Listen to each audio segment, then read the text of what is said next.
महाशिव शक्ति नमः। आप सभी शिव भक्तों का बहुत बहुत स्वागत। आइए शुरू करते हैं शिव पुराण की कोटि रुद्र संहिता की इस कथा को और जानने का प्रयास करते हैं कि ऋषि मुनि इस कथा के माध्यम से हमें क्या संदेश देना चाहते हैं। टॉपिक है शिवरात्रि व्रत के उद्यापन की विधि। ऋषि बोले, सूत जी, अब हमें शिवरात्रि व्रत के उद्यापन की विधि बताइए, जिसका अनुष्ठान करने से साक्षात भगवान शंकर निश्चय ही प्रसन्न होते हैं।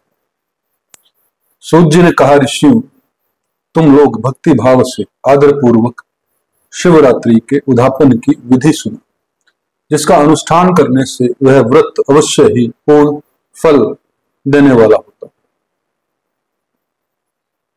लगातार 14 वर्षों तक शिवरात्रि के शुभ व्रत का पालन करना चाहिए।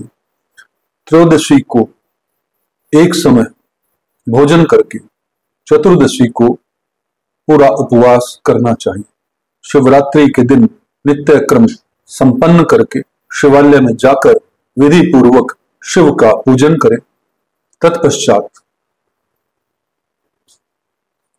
वहां यत्न पूर्वक एक दिव्य मंडल बनवाएं, जो तीनों लोकों में गौरी तिलक नाम से प्रसिद्ध है।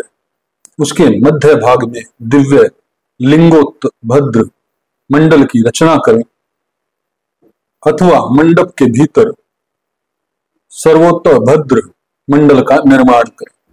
वहां प्राजापत्य नामक कलशों की स्थापना करनी चाहिए। वे शुभ कलश वस्त्र, फल और दक्षिणा के साथ होने चाहिए। उन सब को मंडप के पशरो भाग में यत्न पूर्वक स्थापित करें। मंडप के मध्य भाग में एक सोने का अथवा दूसरी धातु तांबे आदि का बना हुआ कलश स्थापित करें। व्रती पुरुष उस कलश पर पार्वती सहित शिव की स्वर्णमय प्रतिमा बनाकर रखे। वह प्रतिमा एक पल तोले अथवा आधे पल सोने की होनी चाहिए, या जैसी अपनी शक्ति हो, सामर्थ्य हो, उसके अनुसार प्रतिमा बनवा ले। वाम भाग में पार्वती की और दक्षिण भाग में शिव की प्रतिमा स्थापित करके रात्रि में उनका पूजन करें। आलस्य छोड़कर पूजन का काम करना चाहिए। उस कार्य में 4 ऋतिवज्जों के साथ एक पवित्र आचार्य का वर्ण करें और उन सब की आज्ञा लेकर भक्ति पूर्वक शिव की पूजा करें। रात को प्रत्येक प्रहर में पृथक पृथक पूजा करते हुए जागरण करें। व्रती पुरुष भगवत्स संबंधी कीर्तन, गीत एवं नृत्य आदि के द्वारा सारी रात बिताए। इस प्रकार विधि पूर्वक पूजन पूर्वक भगवान शिव को संतुष्ट करके प्रातःकाल पुनः पूजन करने के पश्चात स्विधि होम करें। फिर यथाशक्ति प्राजापत्य विधान करें। फिर ब्राह्मणों को भक्ति पूर्वक भोजन कराएं और यथाशक्ति दान दें। इसके बाद वस्त्र, अलंकार तथा आभूषणों द्वारा पत्नी सहित ऋतिवज्जों को अलंकृत करके उन्हें विधि पूर्वक पृथक पृथक दान दे। फिर आवश्यक सामग्रियों से युक्त भदड़े सहित गोका आचार्य को यह कहकर विधि पूर्वक दान दे कि इस दान से भगवान शिव मुझ पर प्रसन्न हो। तत्पश्चात कलश सहित उस मूर्ति को वस्त्र के साथ वृषभ की पीठ पर रखकर संपूर्ण अलंकारों सहित उसे आचार्य को अर्पित करें।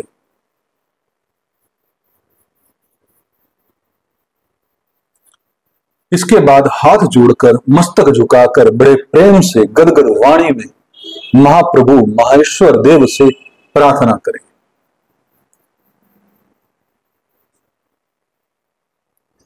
देव देव महादेव, शरणागत वत्सल देवेश्वर, इस व्रत से संतुष्ट हो आप मेरे ऊपर कृपा कीजिए। शिव शंकर, मैंने भक्ति भाव से इस व्रत का पालन किया है। इसमें जो कमी रह गई हो वह आपके प्रसाद से पूरी हो जाए।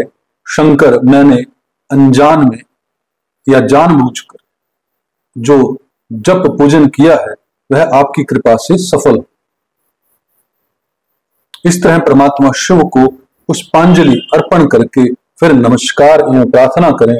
जिसने इस प्रकार व्रत पूरा कर लिया उसके उस व्रत में कोई न्यूनता नहीं रहती, उसे वह मनोवांछित सिद्धि प्राप्त कर लेता है, इसमें संशय नहीं। हे शिव भक्तों, जब भी हम किसी व्रत का उद्यापन करते हैं तो ये प्रखंड मतलब हाईली नॉलेजेबल एंड एक्सपीरियंस्ड ब्राह्मण से ये हमें करवाना चाहिए। उनकी जैसा दिशा निर्देश हो वही हमें करना चाहिए। स्वयं इस तरह अपने आप ना करें तो उचित हो। यह शिव कथा जो है सिर्फ और सिर्फ अपनी नॉलेज को एनहांस करने के लिए है। प्रैक्टिकल किसी हाईली क्वालिफाइड एंड एक्सपीरियंस्ड गुरु के अंडर ही परफॉर्म करें। दूसरी कथा का टॉपिक है अनजान में शिवरात्रि व्रत करने से एक भील पर भगवान शंकर की अद्भुत कृपा। ऋषियों ने पूछा, सूत जी, पूर्व काल में किसने इस उत्तम शिवरात्रि व्रत का पालन किया था और अनजान में भी इस व्रत का पालन करके किसने कौन सा फल प्राप्त किया था? सूत जी ने कहा, ऋषियों, तुम सब लोग सुनो, मैं इस विषय में एक निषाद का प्राचीन इतिहास सुनाता हूं जो सब पापों का नाश करने वाला है। पहले की बात है, किसी वन में एक भील रहता था जिसका नाम गुरुद्वत।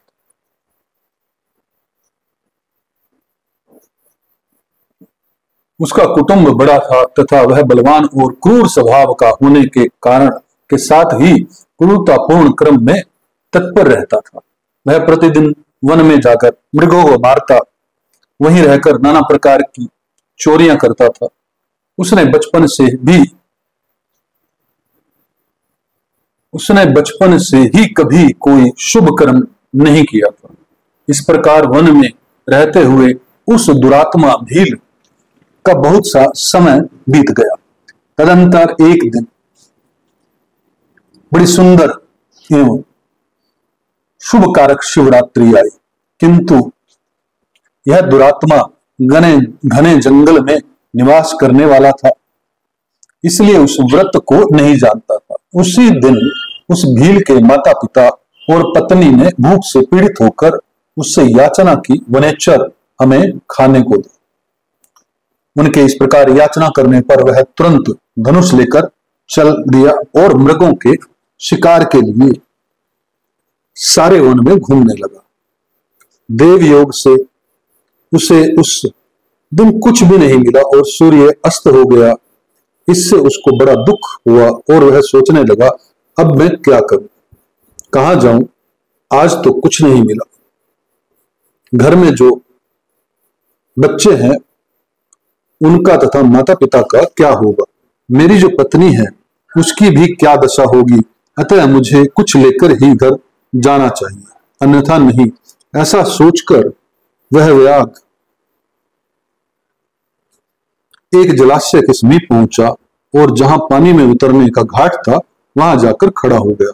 वह मन ही मन यह विचार करता था कि यहाँ कोई न कोई जीव पानी पीने के लिए अवश्य आएगा, उसी को मारकर कृतकृत्य हो उसे साथ लेकर प्रसन्नता पूर्वक घर को जाऊंगा। ऐसा निश्चय करके वह विहाग एक बेल के पेड़ पर चढ़ गया और वहीं जल साथ लेकर बैठ गया। उसके मन में केवल यही चिंता थी कि कब कोई जीव आएगा और कब मैं उसे मारूंगा। इसी प्रतीक्षा में भूख प्यास से पीड़ित हो वह बैठा रहा। उस रात के पहले प्रहर में एक प्यासी हिरनी वहां आई जो चकित होकर जोर जोर से चौकड़ी भर रही थी।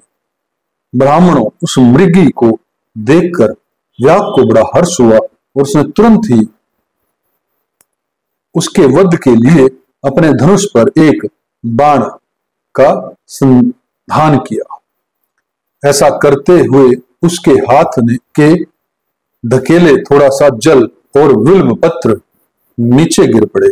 उस पेड़ के नीचे शिवलिंग था। उक्त जल और बिल्व पत्र से शिव की प्रथम प्रहर की पूजा संपन्न हुई। उस पूजा के महामात्य से उस व्याघ्र का बहुत सा पातक तत्काल नष्ट हो गया। वहां होने वाली खड़खड़ाहट की आवाज को सुनकर हरणी ने भय से ऊपर की ओर देखा। व्याघ्र को देखते ही वह व्याकुल हो गई और बोली। मृगी ने कहा, व्याघ्र, तुम क्या करना चाहते हो? मेरे सामने सच सच बताओ। हिरणी की यह बात सुनकर व्याघ्र ने कहा, आज मेरे कुटुंब के लोग भूखे हैं, अतः तुमको मारकर उनकी भूख मिटाऊंगा, उन्हें तृप्त करूंगा। व्याघ्र का वह दारुण वचन सुनकर तथा जिसे रोकना कठिन था, उस दुष्ट भील को बाण ताने देखकर मृगी सोचने लगी कि अब क्या करूं, कहां जाऊं, अच्छा कोई उपाय रचती हूं।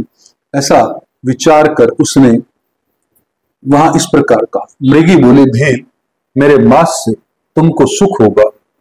इस अनर्थकारी शरीर के लिए इससे अधिक महान पुण्य का कार्य और क्या हो सकता है। उपकार करने वाले प्राणी को इस लोक में जो पुण्य प्राप्त होता है उसका 100 वर्षों में भी वर्णन नहीं किया जा सकता। परंतु इस समय मेरे सब बच्चे मेरे आश्रम में ही हैं। मैं उन्हें अपनी बहन को अथवा स्वामी को सौंपकर लौट आऊंगी।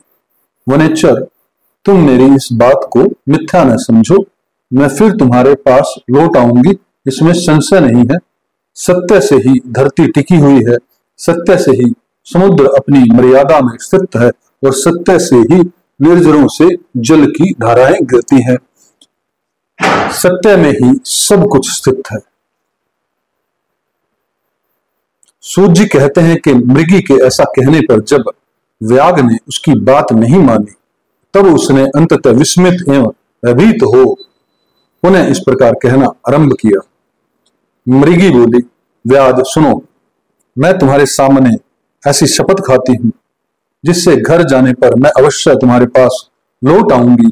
ब्राह्मण यदि वेद बेचें और तीनों काल संध्या न करें तो उसे जो पाप लगता है,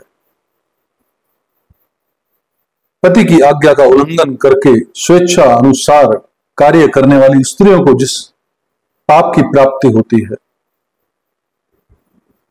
किए हुए उपकार को न मानने वाले, भगवान शंकर से विमुख रहने वाले, दूसरों से द्रोह करने वाले, धर्म को लांघने वाले तथा विश्वासघात और छल करने वाले लोगों को जो पाप लगता है, उसी पाप से मैं भी लिप्त हो जाऊं, यही यदि लौटकर यहां न आऊं। इस तरह अनेक शपथ खाकर जब मृगी चुपचाप खड़ी हो गई, तब उस व्याघ्र ने उस पर विश्वास करके कहा, अच्छा अब तुम अपने घर को जाओ। तब वह मृगी बड़े हर्ष के साथ पानी पीकर अपने आश्रम मंडल में गई। इतने में ही रात का वह पहला प्रहर व्याघ्र के जागते ही जागते बीत गया तथा उस हिरनी की बहन दूसरी मृगी, जिसका पहली ने स्मरण किया था, उसी की राह देखती हुई जल पीने के लिए वहां आ गई। उसे देखकर भील ने स्वयं बाण को तर्कस से खींचा। ऐसा करते समय पुनः पहले की भांति भगवान शिव के ऊपर जल और बिल्व पत्र गिरे। उसके द्वारा महात्मा शंभु की दूसरे प्रहर की पूजा संपन्न हुई। यद्यपि वह प्रसंग वश ही हुई थी, तो भी व्याघ्र के लिए सुखदायिनी हो गई। मृगी ने उसे बाण खींचते देख पूछा, वनेचर, यह क्या करते हो? व्याघ्र ने पूर्ववत उत्तर दिया, मैं अपने भूखे कुटुंब को तृप्त करने के लिए तुझे मारूंगा। यह सुनकर वह मृगी बोली। मृगी ने कहा, व्याघ्र, मेरी बात सुनो, मैं धन्य हूं, मेरा देह धारण सफल हो गया, क्योंकि इस अनित्य शरीर के द्वारा उपकार होगा, परंतु मेरे छोटे छोटे बच्चे घर में हैं, अतः मैं एक बार जाकर उन्हें अपने स्वामी को सौंप दूं, फिर तुम्हारे पास लौट आऊंगी। व्याघ्र बोला, तुम्हारी बात पर मुझे विश्वास नहीं, मैं तुझे मारूंगा, इसमें संशय नहीं। यह सुनकर वह हिरणी भगवान विष्णु की शपथ खाती हुई बोली, व्याग, जो कुछ मैं कहती हूं उसे सुनो। यदि मैं लौटकर न आऊं तो अपना सारा पुण्य हार जाऊं, क्योंकि जो वचन देकर उससे पलट जाता है, यह अपने पुण्य को हार जाता है।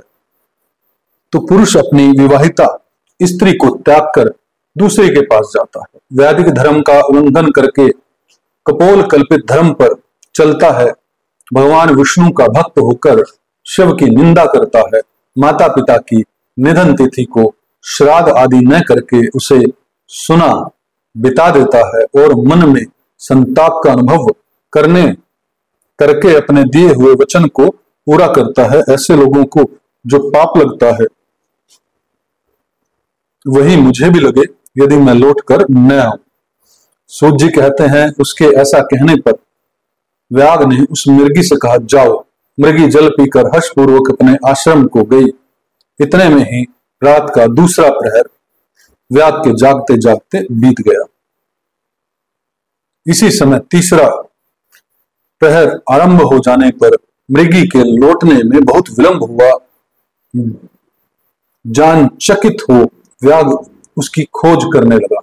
इतने में ही उसने जल के मार्ग में एक हिरण को देखा। वह बड़ा हष्ट-पुष्ट था। उसे देखकर वनेचर को बड़ा हर्ष हुआ और वह धनुष पर बाण रखकर उसे मार डालने को उद्यत हुआ।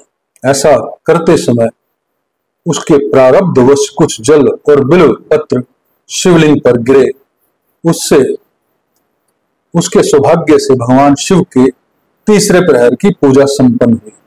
इस तरह भगवान ने उस पर अपनी दया दिखाई। पत्तों के गिरने आदि का शब्द सुनकर उस मृग ने व्याग की ओर देखा और पूछा, क्या करते हो? व्याग ने उत्तर दिया कि मैं अपने कुटुंब को भोजन देने के लिए तुम्हारा वध करूंगा। व्याग की यह बात सुनकर हरिण के मन में बड़ा हर्ष हुआ और तुरंत ही व्याग से इस प्रकार बोला। हरिण ने कहा, मैं धन्य हूं, मेरा हष्ट पुष्ट होना सफल हो गया, क्योंकि मेरे शरीर से आप लोगों को तृप्ति होगी। जिसका शरीर परोपकार के काम में नहीं आता उसका सब कुछ व्यर्थ चला जाता है। जो सामर्थ्य रहते हुए भी किसी का उपकार नहीं करता उसकी वह सामर्थ्य व्यर्थ चली जाती है और वह परलोक में नरकगामी होती है।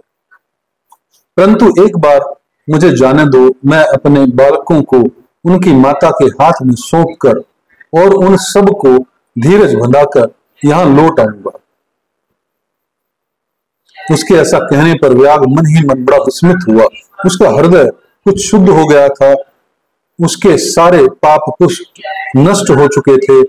उसने इस प्रकार कहा। व्याग बोला, जो जो यहां आए वे सब तुम्हारी ही तरह बातें बनाकर चले गए, परंतु वे अभी तक यहां नहीं लौटे। मृग, तुम भी इस समय संकट में हो, इसलिए झूठ बोलकर चले जाओगे। फिर आज मेरा जीवन निर्वाह कैसे होगा? मृग बोला, व्याग, मैं जो कुछ कहता हूं उसे सुनो। मुझ में असत्य नहीं है। सारा चराचर ब्रह्मांड सत्य से ही टिका हुआ है। जिसकी वाणी झूठी होती है उसका पुण्य उसी क्षण नष्ट हो जाता है। तथापि भी तुम मेरी सच्ची प्रतिज्ञा सुनो। संध्या काल में मैथुन और तथा शिवरात्रि के दिन भोजन करने से जो पाप लगता है, झूठी गवाही देने, धरोहर को हड़प लेने तथा संध्या न करने से द्विज को जो पाप होता है, वही पाप मुझे भी लगे यदि मैं लौट कर न आऊं। जिसके मुख से कभी शिव का नाम नहीं निकलता, जो समर्थ रहते हुए भी दूसरों का उपकार नहीं करता, पर्व के दिन श्रीफल तोड़ता है, अभक्ष्य भक्षण करता तथा शिव की पूजा किए बिना और भस्म लगाए बिना भोजन कर लेता है, इन सब का पातक मुझे लगे यदि मैं लौट कर न आऊं। सूत जी कहते हैं कि उसकी बात सुनकर व्याग ने कहा, जाओ, शीघ्र लौटना। व्याग के ऐसे कहने पर मृग पानी पीकर चला गया। वे सब अपने आश्रम पर मिले। तीनों ही प्रतिज्ञाबद्ध हो चुके थे। आपस में एक दूसरे के वृत्तांत को भली भांति सुनकर सत्य के पाश से बंधे हुए उन सब ने यही निश्चय किया कि वहां अवश्य जाना चाहिए। इस निश्चय के बाद वहां बालकों को आश्वासन देकर वे सब के सब जाने के लिए उत्सुक हो गए। उस समय जेठी मृगी ने कहा, अपने स्वामी से कहा, स्वामिन, आपके बिना यहाँ बालक कैसे रहेंगे? प्रभु, मैंने ही वहां पहले जाकर प्रतिज्ञा की है, इसलिए केवल मुझको जाना चाहिए, आप दोनों यही रहे। उसकी यह बात सुनकर छोटी मृगी बोली, बहन, मैं तुम्हारी सेविका हूं, इसलिए आज मैं ही व्याघ्र के पास जाती हूं, तुम यहीं रहो। यह सुनकर मृग बोला, मैं ही वहां जाता हूं, तुम दोनों यहां रहो, क्योंकि शिशुओं की रक्षा माता से ही होती है। स्वामी की यह बात सुनकर उन दोनों मृगियों ने धर्म की दृष्टि से उसे स्वीकार नहीं किया। वे दोनों अपने पति से प्रेम पूर्वक बोले, प्रभु, पति के बिना इस जीवन को धिक्कार है। तब सबने अपने बच्चों को सांत्वना देकर उन्हें पड़ोसियों के हाथ में सौंप दिया और स्वयं शीघ्र ही उस स्थान को प्रस्थान किया जहां वह व्याघ्र शिरोमणि उनकी प्रतीक्षा में बैठा था। उन्हें जाते देख उनके वे सब बच्चे भी पीछे पीछे चल दिए। उन्होंने यह निश्चय कर लिया था कि इन माता पिता की जो गति होगी वही हमारी भी हो। उन सबको एक साथ आया देख व्याघ्र को बड़ा हर्ष हुआ। उसने धनुष पर बाण रखा। उस समय पुनः जल और बिल्व पत्र शिव के ऊपर गिरे। उससे शिव की चौथे प्रहर की शुभ पूजा भी संपन्न हो गई। उस समय व्याघ्र का सारा पाप तत्काल भस्म हो गया। इतने में ही दोनों मृग्या और मृग बोल उठे, व्याध शिरोमणि, शीघ्र कृपा करके हमारे शरीर को सार्थक करो। उनकी यह बात सुनकर व्याघ्र को बड़ा विस्मय हुआ। शिव पूजा के प्रभाव से उसको दुर्लभ ज्ञान प्राप्त हो गया था।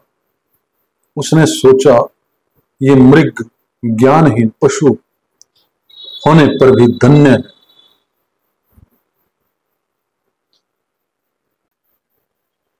यह कथा बड़ी अद्भुत,